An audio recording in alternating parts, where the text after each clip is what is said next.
میں نے حیرت انگیز لہجے میں ساری نعمتیں اپنے دسترخوان پہ دیکھ کر کے بیوی سے پوچھا یہ کہاں سے آیا کھانا، بچوں کو تو نے کہاں سے کھانا کھلایا، یہ سارا کچھ کیسا ہے؟ تو کہنے لگی پتہ نہیں آج آپ کس کریم کی مزدوری کرنے چلے گئے تھے، پتہ نہیں کس کریم کی، میرے گھر میں تو اتنی نعمتیں آئی ہیں کہ مجھ سے سنبھالی نہیں جا رہی، اتنا اناج ہے، اتنا گندم ہے، کس کریم کے دروازے آج چلے گئے تھے؟ یہ کہتے کہتے وہ اٹھی اور اٹھ کر کے کہنے لگی پہلے بڑا کچھ آیا تھا، اب کیا لے آئے ہو؟ اور جا کر کے نا اس نے وہ ریت والا رومال کھولا، کہنے لگے میں تو لے کے آیا تھا ریت، تو میرے رب نے اسے بھی سونے اور ہیرے بنا دیا تھا۔ جب آپ کی توجہ اللہ کی جانب، میرے نبی پاک صلی اللہ تعالی علیہ وسلم نے فرمایا ہر چیز اپنے رب سے مانگ، ہر چیز مانگ، ہر چیز مانگ۔ یا رسول اللہ کیا کچھ؟ میرے محبوب نے فرمایا تیرے گھر میں نمک بھی ختم ہو جائے تو وہ بھی اپنے رب سے مانگا کر، تو مانگنا وہ تجھے دے گا، تو اس کی بارگاہ میں کشکول طلب دراز تو کرنا۔ اور ترمذی شریف میں عجیب لفظ ہے، رسول کائنات نے فرمایا، رب کریم فرماتے ہیں جب میرا بندہ ہاتھ اٹھاتا ہے نا تو مجھے حیا آتی ہے کہ میں خالی کیسے لوٹا دوں اس کے، اتنے بڑے بادشاہ کی بارگاہ میں۔ او بھائی، لوگوں سے عزتیں تلاش کرتے ہو تو وہ کیا تمہیں عزت دیں گے؟ وہ تو کل اچھا کہتے ہیں پرسوں برا کہنے لگ جاتے ہیں۔ لوگوں کے سامنے گڈ بک میں آنا چاہو گے تو وہ تو سویرے تمہارے بارے میں کچھ کہیں گے، شام کچھ اور کہیں گے۔ اپنی روحانی زندگی آباد کریں، اپنے مسلح کو وقت دیں، اور دنیا سے چھپ کر اس موبائل کو بند کر کے اور اپنے آپ سے بھی چھپ کے اور تنہا ہو کے چھپا کے سارا کچھ اپنے آنسو اپنے رب کی بارگاہ میں پیش کریں، اس کے حضور حاضری دیں۔ سنو نا ترمذی کی حدیث، اور اسے یاد رکھنا، نبی پاک علیہ السلام نے فرمایا اپنے دکھ لوگوں کے سامنے نہ بیان کرنا، سیٹھوں نوابوں کو نہ بتاتے پھرنا، دنیا داروں کے سامنے جا کے نہ رونا کہ میں تکلیف میں ہوں۔ فرمایا اگر دنیا داروں کو دکھ بتاؤ گے رب تمہیں کبھی غنی نہیں کرے گا، اور لوگ ہیں کہ الٹا مذاق اڑائیں گے۔ آپ کی جس سے بڑی پکی یاری ہے نا، پکی، وہ تب تک پکی ہے جب تک آپ نے 50,000 مانگا نہیں، اور جس وقت آپ نے کہہ دیا کہ میں مجبور ہوں میری مدد کر تو پھر ختم ہو گئی دوستی۔ لوگوں کی تعلقات آپ کے ساتھ تب تک ہیں جب تک آپ ان سے کوئی ضرورت وابستہ نہیں کرتے۔ کریم محبوب فرمانے لگے بندوں کے سامنے دکھ نہ بیان کرنا، اللہ تجھے کبھی غنی نہیں کرے گا، تو اپنے دکھ اپنے رب کو بتا، تو دعائیں مانگ، تو اس کی بارگاہ میں حاضر ہو، تو اس کے حضور عرض کر۔ فرمایا اپنے دکھ اپنے رب کو بتا، وہ جلدی کرے یا دیر سے کرے تجھے ساری دنیا سے بے نیاز کر دے گا، تجھے کسی کا محتاج نہیں رہنے دے گا۔ اپنے مسلح کو، اپنی دعاؤں، ایک بزرگ فرماتے ہیں میں نے دعا مانگنے کا طریقہ اپنی بیوی سے سیکھا، دعا مانگنے کا طریقہ اپنی، سیکھنے والے تو اپنے بچوں سے بھی سیکھ لیتے ہیں، سیکھنے والے تو ہر ایک سے سیکھتے ہیں۔ وہ کہتے ہیں میں نے دعا مانگنے کا سلیقہ اپنی بیوی سے سیکھا ہے۔ حضرت وہ کس طرح؟ فرمانے لگے میری بیوی نے نا مجھے کوئی کام بتایا، کچھ پیسوں کی ضرورت کے لیے کہا، تو میں نے اسے کہا کہ بھئی ابھی میرے پاس نہیں ہے، کچھ دنوں میں آتے ہیں تو میں دے دوں گا۔ عورتوں کی عادت ہوتی ہے وہ بار بار یاد کراتی ہیں، 2-4 دنوں کے بعد پھر اس نے کہا حضرت وہ میں نے کہا تھا کچھ پیسے، میں نے اسے کہا کہ ابھی میرے پاس نہیں ہے، کچھ دنوں میں ملتے ہیں تو میں تمہیں دے دوں گا۔ اس نے کچھ دنوں کے بعد پھر کہا حضور وہ میں نے کچھ پیسے کہے تھے۔ فرماتے میں نے ڈانٹ دیا، میں نے کہا کہ کیا تو روز مجھے شرمندہ کرتی ہے، کہا نا میرے پاس نہیں ہے، ہوں گے تو دے دوں گا، تو روز یاد کراتی ہے۔ فرماتے ہیں اس نے پہلے تو میری ڈانٹ کو سہا، پھر میرے سخت جملوں نے اس کی آنکھوں میں آنسو پیدا کر دیے، پھر اس نے اپنے آنچل میں اپنے اس دکھ کو سمیٹا، اور پھر اس نے ایک جملہ کہا تو میں رو پڑا، اور مجھے اپنے رب سے مانگنے کا طریقہ آ گیا۔ مجھے کہنے لگی حضرت جی آپ نے ڈانٹ دیا، میں نے سہ لیا، پر آپ ہی میرے شوہر ہیں، بتائیں نا آپ سے نہ کہوں تو میں کس سے جا کے کہوں۔ فرماتے ہیں میں رو پڑا، اور میں کھل کے رویا، اور میں تڑپ کے رویا، اور پھر میری سسکیاں بند گئیں۔ تو مجھے کہنے لگی آپ کو کیا ہوا؟ میں نے کہا مجھے بھی دعا مانگنی آ گئی ہے، جب میں اسے کہوں گا نا اللہ تو ہی میرا رب ہے، میں تجھ سے نہ کہوں تو میں کس سے جا کے کہوں؟ میں کیوں کسی بندے سے سوال کروں؟ میں کیوں کسی دنیا دار سے کہوں؟ میں تیرے بندوں کا، نیک بندوں کا وسیلہ لے کے، تیرے محبوب کی غلامی لے کے تیری بارگاہ میں آیا، تجھ سے نہ مانگوں تو کس سے مانگوں؟ سمجھ آ گئی ہے؟ جب میں اس رنگ میں مانگوں گا تو پھر رب میرے اوپر بڑا ہی فضل فرمائے گا، وہ میرے اوپر بڑی رحمت کرے گا، وہ میرے لیے آسانیاں کرے۔ عزیز دوستو، ہم اس طرح کرنے لگ گئے ہیں کہ ہم نے نا اپنے تعلقات پر اعتماد کرنا شروع کر دیا ہے. میرے تعلقات بہت ہیں. ہم نے اپنی دولت پر اعتماد کرنا شروع کر دیا ہے. میرے پاس دولت بہت ہے.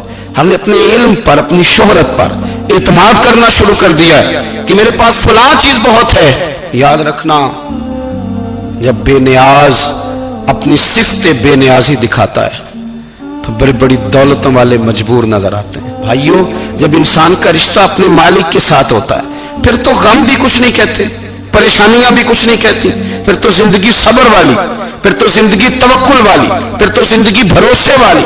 پھر انسان اپنے آپ کو رسوا نہیں کرتا. دنیا داروں سے امیدیں اس کی ختم ہو جاتی، امیدیں اللہ رسول سے لگا لیتا ہے. مضبوط ہو جاتا ہے، مضبوط، طاقتور ہو جاتا ہے، خوددار ہو جاتا ہے، باوقار باعزت ہو جاتا ہے. حضرت بہلول دانا رحمت اللہ علیہ بیٹھے تھے تو ہارون رشید حج کر کے آ رہا تھا. تو رستے میں حضرت شیخ سے ملاقات ہو گئی تو السلام علیکم کے بعد کہنے لگا، حضور کوئی حکم ہو تو بتائیے گا. تو حضرت بہلول دانا فرمانے لگے، تیرا رب کون ہے؟ اس نے کہا اللہ. تو فرمایا میرا کون ہے؟ کہا اللہ. فرمانے لگے تو بڑا ہی بیوقوف ہے، کیا تو یہ سمجھتا ہے کہ رب ہارون رشید کو تو دے گا اور بہلول دانا کو بھول جائے گا؟ تیرا بھی وہی رب ہے، میرا بھی وہی رب ہے. اس نے اگر تجھے دے کے آزمایا ہے تو ہو سکتا ہے مجھے نہ دے کے آزما رہا ہو. جب اس کی حکمت کے تقاضے ہوں گے تو عطا کرے گا اور دے گا. تو جا اپنا کام کر. بھائی، اپنی روحانی زندگی، اپنی عبادات، اپنے وظائف، اپنے روزمرہ کے معاملات، اپنی دعائیں، اپنا استغفار. دیکھو، کوئی مشکل کام تو نہیں 2 رکوع ہیں سورہ واقعہ کی اگر رات کو پڑھ لی جائے تو. میں کس طرح یہ بات بیان کروں کہ تعویذ بانٹنا آسان ہے اور وظیفہ بتانا مشکل ہے. سارا دن تعویذ بانٹیں تو لوگ لینے کو تیار ہیں، اور اگر آپ وظیفہ بتائیں تو کہتے ہیں تو مشکل کام ہے. او خدا کے بندے، اگر آپ کا تعلق قرآن پاک کے ساتھ مضبوط ہو، قرآن پاک کے ساتھ اگر آپ کا رشتہ ہو، لوگ سفارشیں ڈھونڈتے ہیں نا دنیا میں، کوئی تعلق مل جائے تو میرا کام ہو جائے. دنیا میں اتنا مشکل معاملہ ہے، آخرت میں مجھے بتائیے گا کتنا مشکل معاملہ ہوگا. میرے نبی پاک صلی اللہ تعالی علیہ وسلم نے فرمایا، جو لوگ سورہ ملک پڑھا کرتے تھے نا، سورہ ملک، یہ سورت ملک قیامت میں ان کی سفارش کرے گی اور اس طرح کرے گی کہ کہے گی اے اللہ یہاں اس بندے کو جنت میں داخل کر دے یا مجھے قرآن پاک سے علیحدہ کر دے. تو رب فرمائے گا جا اس کا دامن تھام کے اسے جنت تک پہنچایا. آپ بات کو سمجھیں، جب آپ کے تعلقات اپنے معاملات کے ساتھ مضبوط ہوں گے، یہ نبی کریم نے وعدہ کیا ہے کہ تو سورت واقعہ پڑھ، تیرے گھر میں فاقہ نہیں آئے گا. حضرت عبداللہ ابن مسعود رضی اللہ تعالیٰ عنہ بیمار تھے تو حضرت عثمان غنی رضی اللہ تعالیٰ عنہ تیمارداری کے لیے تشریف لے گئے اور جا کر کے کہا کہ آپ بڑے بیمار ہیں، آپ کی بیٹیاں زیادہ ہیں، میں چاہتا ہوں کہ خزانے میں سے کچھ مدد کروں.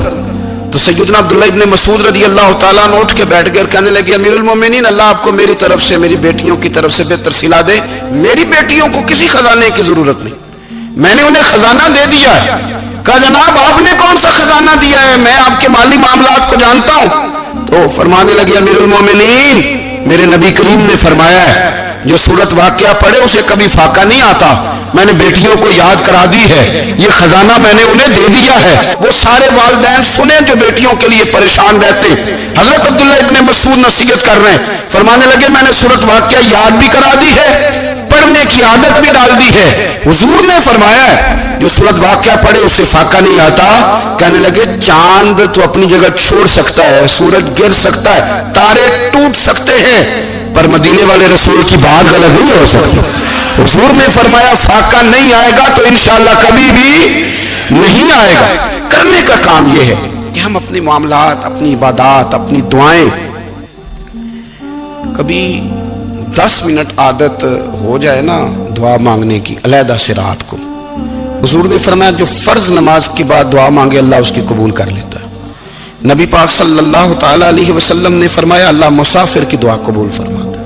حضور نے فرمایا اللہ مظلوم کی دعا قبول فرماتا ہے. حضور نے فرمایا بیمار سے دعا کراؤ اللہ اس کی دعا قبول فرماتا ہے. میرے نبی پاک نے فرمایا ماں باپ جب بھی اولاد کے لیے ہاتھ اٹھائیں، ویسے تو بلے شاہ تو آسمانی اڑ دیا ہی پھڑ دیں، جڑا گھر بیٹھا انہوں بڑھیا ہی نہیں. حضور فرمانے لگے ماں باپ جب بھی اولاد کے لیے دعا فرمائے اللہ ان کی دعا کو قبول کرتا ہے. آپ اپنا تعلق بنائیں، دعا کے ساتھ، عبادت کے ساتھ، مصلی کے ساتھ رشتہ بنائیں. استغفار پڑھیں. صلاح الدین ایوبی صلیبی جنگوں میں تھے. رات کو مسجد اقصی میں نماز پڑھی تو پریشان تھے. ایک بزرگ سے ملاقات ہوئی تو وہ کہنے لگے کہ آپ بڑے پریشان ہیں. کہنے لگے حضور پریشان اس لیے ہوں کہ پہلے ہی مسلمان کمزور ہے. اب میں نے سنا ہے دشمن کا ایک بحری بیڑا وہ جنگی سامان سے بھرا ہوا آ رہا ہے. تو اب ان کے پاس اور تلواریں اور نیزے آ جائیں گے. مسلمانوں کے پاس پہلے ہی وسائل کی کمی ہے. پریشان ہو کس طرح کر کے مقابلہ کریں گے.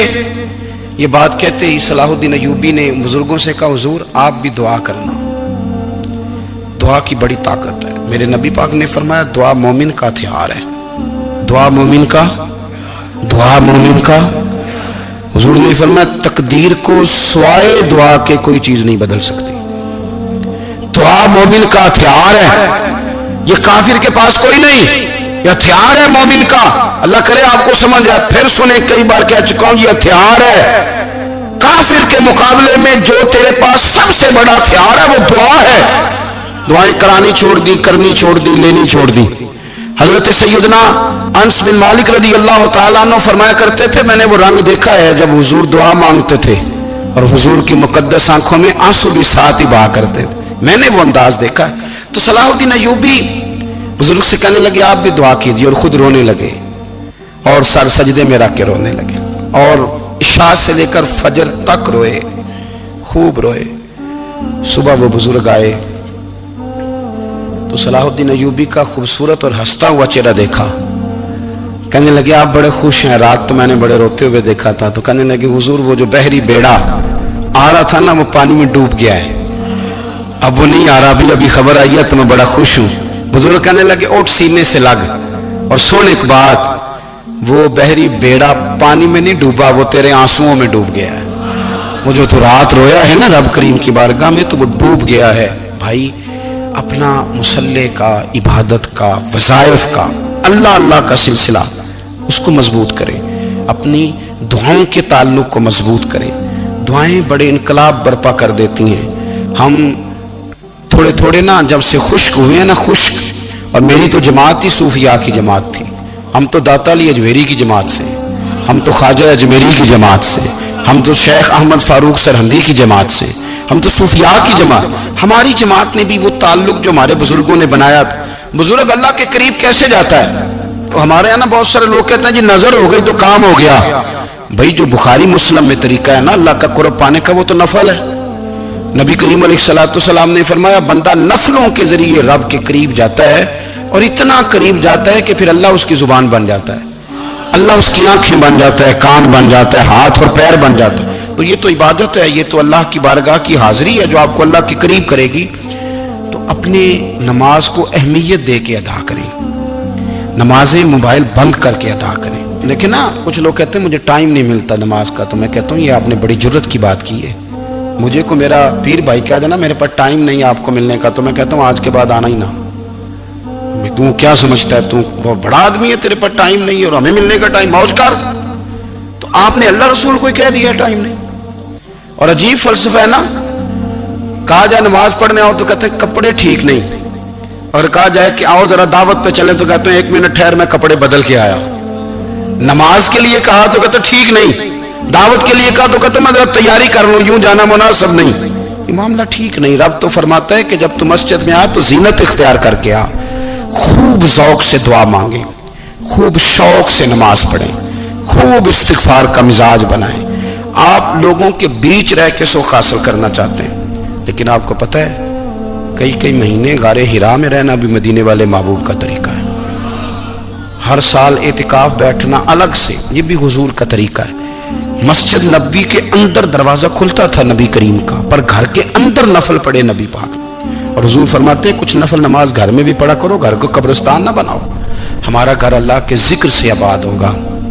اگر ہم نماز پڑھیں گے نا, میں جب سنت پڑھنے کے لیے گھر میں کھڑا ہوتا ہوں تو میرا جو 2.5-3 سال کا بیٹا ہے نا وہ بھی میرے ساتھ نماز پڑھنی شروع کر دے. اسے پتہ کوئی نہیں نماز کیا ہوتی ہے, لیکن وہ بھی نا سجدہ نہ بھی کرنا ہے تو ساتھ لیٹ ضرور جاتا ہے. پتہ چلا بچے لیکچر دینے سے نماز نہیں پڑھتے, نماز شروع کر دیں تو بچے بھی شروع کر دیتے ہیں. ہم جب پریشان ہوتے ہیں تو لیکچر دیتے ہیں، تو لیکچر تو باہر شاید چل جائے، گھر میں کیسے چلے گا؟ گھر میں تو عمل چلے گا۔ تو میرے عزیز، آج کے اس روحانی اجتماع میں ہمارے دوستوں نے جو محنت کی، ہم نے بار بار اپنی نیت سے پوچھا، خدا ہمیں معاف کرے اگر کوئی ذاتی شہرت ہے، کوئی ہمارے ذاتی مفادات ہیں، رب ہمیں ہدایت دے۔ ہماری یہ خواہش تھی کہ روحانی اجتماع ہمیں تھوڑا سا اللہ اور اس کے رسول کے جانب مائل کرے، کچھ ہمارا رشتہ مصلی کے ساتھ مضبوط کرے۔